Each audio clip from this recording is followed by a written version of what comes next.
Bismillahirrahmanirrahim. Assalamu alaikum, my dear students. I hope you all are fine. Today we are going to start our lecture number 10 from your chapter number 5, Atoms, Molecules, Mixture and Compounds. And the topic is Compounds and Mixtures. So students, let's come to your topic, Compounds and Mixtures. कि compounds और mixtures क्या होते हैं उसके बारे में हमने detail से पढ़ना है। तो सबसे पहले हम पढ़ेंगे कंपाउंड्स के बारे में। कंपाउंड्स क्या होते हैं कि जब एक, दो या दो से ज़्यादा एलिमेंट्स आपस में कंबाइन करते हैं तो वो क्या बना देते हैं, कंपाउंड बना देते हैं। और कंपाउंड्स की जो मोस्ट कॉमन एग्जांपल है वो है हाइड्रोजन और ऑक्सीजन के मिलने से बनने वाला वाटर। ठीक है, तो कॉमन एग्जांपल क्या है इसकी, वाटर है, जो कि कम्बिनेशन ऑफ होता है हाइड्रोजन एंड ऑक्सीजन। हाइड्रोजन और ऑक्सीजन जब आपस में कंबाइन करते हैं तो क्या बना देते हैं, वाटर बना देते हैं। इस तरह से बेटा, क्योंकि टोटल जो है उसकी एग्जांपल जो है वो इक्वेशन आपको यहाँ पर दिखा दी गई है।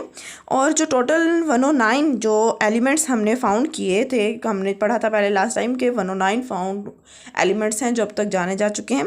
उनके जो है कम्बिनेशन से, मुख्तलिफ तरह के कम्बिनेशन से जो हैं वो हज़ारों से भी ज़्यादा कंपाउंड्स जो हैं वो अब तक फॉर्म में आ चुके हैं।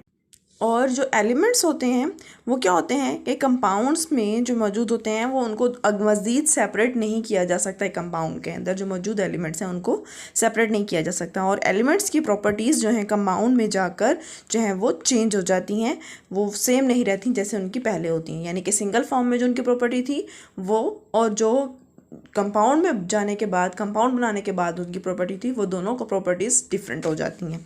ठीक है, और इसकी जो है कॉमन एग्जांपल है वाटर। यानी कि वाटर जो है उसमें हाइड्रोजन और ऑक्सीजन मौजूद होते हैं ना। तो देखिए कलरलेस गैस होती है वाटर और ऑक्सीजन दोनों, हाइड्रोजन और ऑक्सीजन। और इनमें क्या होता है, कोई स्मेल या टेस्ट नहीं होती। यहाँ तक तो इनकी प्रॉपर्टी सेम रहती है, लेकिन क्या होता है कि हाइड्रोजन जो है वो बर्न करता है in the presence of oxygen.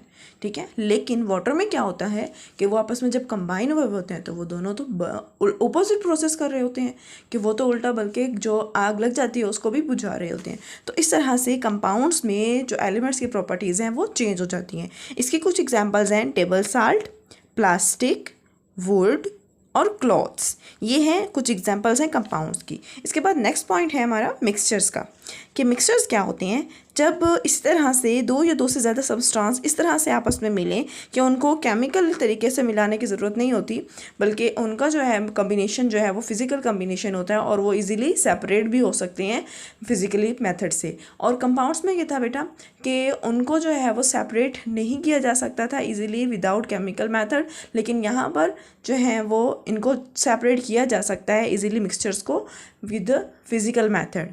ठीक है, और इसमें क्या होता है बेटा कि इनके जो है वो जो है पार्ट्स, इनको सेपरेट किया जा सकता है। जैसे कि इसकी एग्जांपल के तौर पर है हमारे पास सैलड्स है, फ्रूट्स और वेजिटेबल सैलड जब हम बनाते हैं तो उसमें फ्रूट्स और वेजिटेबल्स अलग अलग पता चल रहे थे, उनको हम इजीली अपने हाथ से जो है वो उठाकर जो है वो अलग अलग अपने जो है सेपरेट करके रख सकते हैं। उनसे पता चल जाता कि कौन सी वेजिटेबल है और कौन सा फ्रूट है। ठीक है, और इसकी एग्जांपल इसकी जो है वो आगे 2 टाइप्स होती हैं मिक्सचर की। मिक्सचर की 2 टाइप्स हैं, जिसमें है होमोजीनियस मिक्सचर और हेट्रोजीनियस मिक्सचर। होमोजीनियस मिक्सचर ऐसा मिक्सचर होता है जिसमें जो कंबाइनिंग जो एलिमेंट्स हैं वो आपस में जब मिले हुए होते हैं तो वो हमें अलग अलग जो है उनकी फॉर्म नज़र नहीं आ रही होती है, पता नहीं चलता है कि वो उसमें कौन कौन से जो है एलिमेंट्स यूज़ हुए हैं। जैसे कि शरबत में जब हम शुगर, सॉल्ट और फ्लेवर और उसके अलावा जो है वो पानी जो है इन सब चीज़ों को आपस में मिलाते हैं, तो ये जब मिक्स होने के बाद जो है इनका जो प्रोसेस है, जो वो अपीयरेंस है, वो बिल्कुल इस तरह से होती है जैसे कि वो एक ही यकजा बनी हुई हो, होमोजीनियस हो। ठीक है, इसको कहते हैं होमोजीनियस मिक्सचर। और दूसरा होता है बेटा हेट्रोजीनियस मिक्सचर, यानी ऐसा मिक्सचर जिसमें जो मिक्सचर के कंपाउंड्स हैं वो अलग अलग नज़र आ रहे हों और उनको आराम से सेपरेट भी किया जा सके। ठीक है, तो ये होता है जिसकी एग्जांपल है फ्रूट सैलड। ठीक है, फ्रूट और वेजिटेबल सैलड, इसमें जो है ये इसकी एग्जांपल्स हैं। और ये आपको जो है वो मिक्सचर्स की अब आपको डिटेल पता चल गई, इसकी टाइप्स और डिटेल्स। आपका टॉपिक यहीं तक था। फ़ी अमान अल्लाह।